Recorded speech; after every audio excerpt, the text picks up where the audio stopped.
Hello everyone, my name is Dhole Pallavi. Our today's topic name is control statement. Java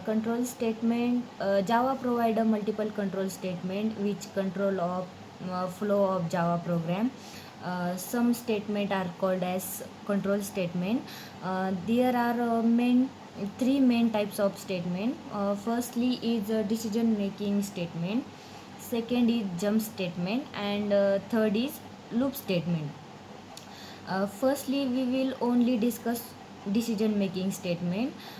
Decision making statement decide the which program is run or execute first and fail, uh, depending upon the condition. And decision making control the flow of program or code. uh, then decision making statement, we have two main statement inside the decision making statement. First name is if and second name is switch. Then let we will discuss the if statement firstly. Inside the if statement there are four types of if statement. Firstly name is simple if, next else if, and third is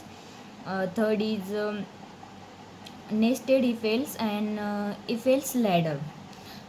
In simple if else, it evaluates the program and it gives the boolean expression value. In that result only display true or false value.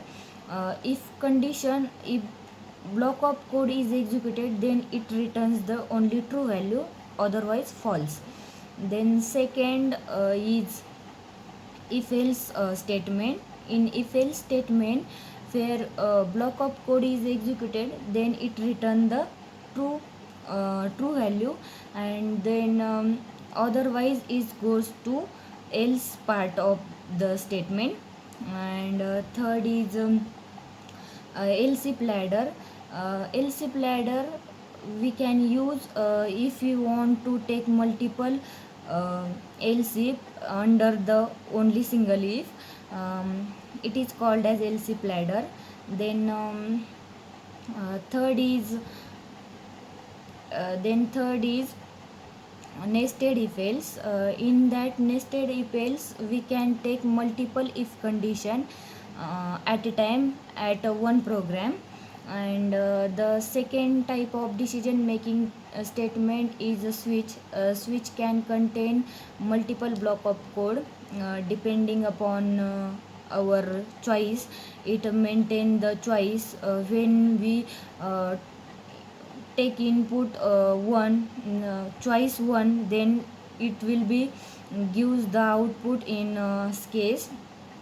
Switch condition is very easy to learn and easy to use instead of if else statement. It is all about a decision making statement. Thank you so much. Thank you.